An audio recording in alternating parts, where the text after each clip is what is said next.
In this video, we're going to explore the periodic table and start to identify some of the key components and key information that we can obtain just by looking at the periodic table. So let's get started. First thing we should identify are periods. Periods are horizontal rows on the periodic table. There's 7 of them in total, and they indicate the principal energy level of all of the atoms found inside of the periodic table. So you can see that I'm highlighting, pointing out the 7 different periods. So let's get those labeled. Most periodic tables don't really have those labeled, so you always want to make sure that they're labeled so that way we know exactly what we're talking about. 1, 2, 3, 4, 5, 6, 7. Helpful to label it on both sides.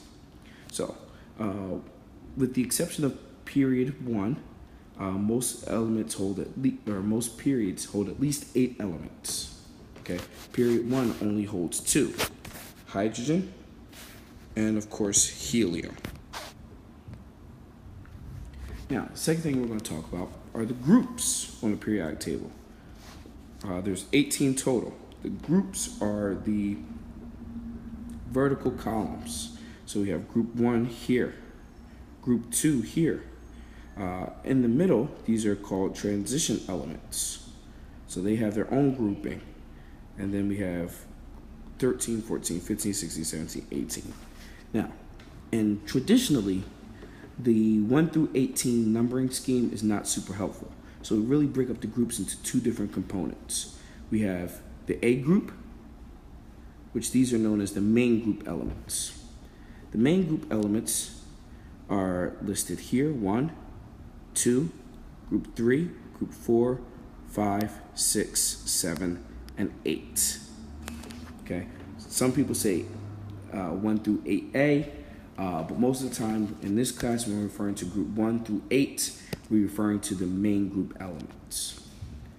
The group number in this case indicates the number of valence electrons found in each of the atoms, with the exception of helium. So just a quick reminder, valence electrons are the electrons in the outermost shell of an atom. So these are the ones that are essentially on the quote-unquote surface of an atom. They're surrounding the atom, outermost shell.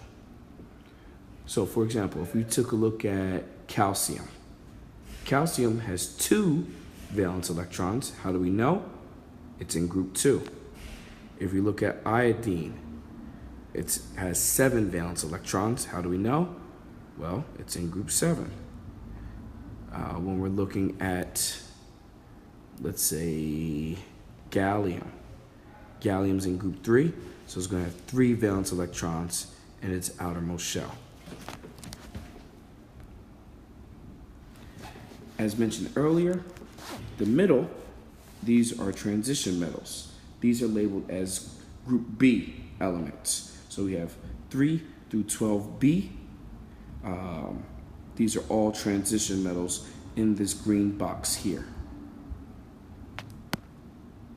Now, one thing that you may have noticed is that in between barium and hafnium, we have this large gap. It goes from 56 to 72. Your periodic table may or may not have lanthanum in the middle, which usually is 57. So what happened to 57 through 51? Well, let's look down at the bottom. At the bottom of your periodic table, the top row, you'll see 2 rows of elements. The top row is known as the lanthanide series. They essentially plug in here. So you take this grouping and plug it in here. Same thing between radium and rutherfordium. This is known as the actinide series. That's the bottom row. The actinide series plugs into here. So essentially it would stretch the entire periodic table out. It wouldn't be able to fit onto a piece of paper. So in addition to them not fitting on the periodic table, we also separate these out because they have different properties than the transition metals. So if it has different properties, it has to have a different name. So as it turns out, these bottom 2 rows are known as the intertransition metals. Makes sense because they fit inside the transition metals. All right, so moving forward, we have group 1 that's highlighted in orange here. These are known as the alkali metals. So they have some key properties that you should be familiar with. First of all, they're going to have one valence electron, which is indicated by the group number, group 1. They react very violently with water. Because they only have one valence electron, they really want to give that electron up. Water doesn't really mind taking on that extra electron, so then it causes a very violent chemical reaction. New things can form. Also, all of the alkali metals are solid at room temperature with the exception of hydrogen. Now, up until recently, late 2016, early 2017, hydrogen was thought to be simply a gas, but under high pressure and low temperature, you can form metallic hydrogen, in which case it will have similar properties to the other alkali metals. The next group we're going to go over is group 2. These are known as the alkaline earth metals. Some of the key properties of the alkaline earth metals, of course, they have 2 valence electrons because they're in group 2. You'll also notice that they're very reactive, so much so that you can't find them freely in nature. They have to be isolated from other compounds. So usually they might link up with oxygen, sometimes sulfur, other elements as well, chlorine, that sort of thing. So can't just go to a mine and go mine out calcium or magnesium. You have to isolate it from another compound. Now, most periodic tables have a line that splits the difference between metals and non-metals. Metals are on the left side of the periodic table, non-metals are on the right side of the periodic table. So the elements that walk across this line are as follows. We have boron, silicon, germanium, arsenic, antimony, beryllium, polonium, and astatine. Okay, so all of these collectively are known as the metalloids. So metalloids have properties of both metals and non-metals, but it depends on the conditions in which they're being presented. Sometimes they have more metallic character. Sometimes they have more non-metallic character. It all depends on the conditions. And usually the observer can change the conditions to exhibit different properties.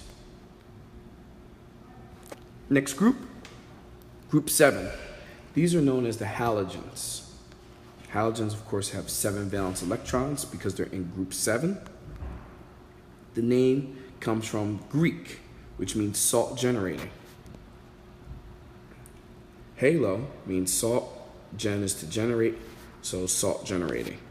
Most of the elements in the group 7, the halogens, form various salts. So they form salts very, very easily. And salts has a specific definition in chemistry. It doesn't just mean table salt, sodium chloride, but it means the combination of metals and non-metals in an ionic compound. So these form ionic compounds very, very easily. Last but certainly not least, in terms of the groups that we're going to talk about, are the noble gases. Noble gases are in group 8. These are highly stable, stable atoms. Why? Well, because they have complete valence shells. That means their outer shell is completely filled, can't take on any more electrons. The atom becomes stabilized. It doesn't want to give up electrons. It doesn't want to take on electrons. It's stable. Most of the valence electrons are completed, or most of the noble gases, their valence shell is completed by 8 electrons. Of course, except for helium. Helium only can take on 2 electrons. Why? Because it's in group 1. Group 1 only holds 2 elements. Therefore, it can only hold 2 electrons in the first energy shell.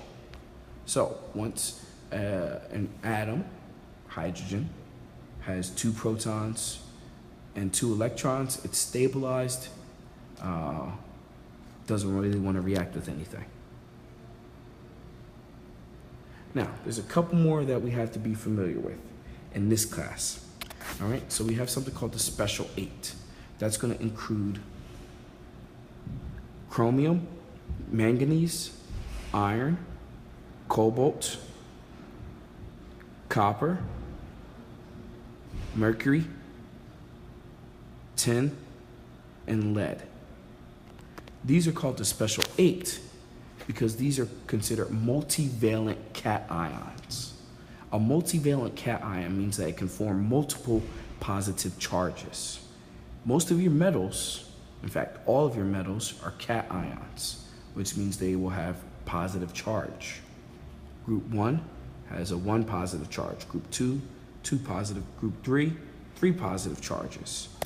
So they're pretty stable. They're going to form those same cations every time. The special 8, on the other hand, these can form, chromium can have a +2, a +4, iron can do a +1, +2, +3 charge, mercury can do a +2, +4, so on and so forth. So they can form different charges, 2+, sorry, form multiple charges. So we like to highlight these because we're going to be working with these 8 throughout the semester. So that's it. That's pretty much all of the periodic table that we're going to talk about. It's nice to have these colored and highlighted so that way you can easily see them anytime you look at your periodic table. So in addition to seeing some colors, you also learn lots of information about the periodic table and some of the key components and key informations that you can acquire just by looking at it.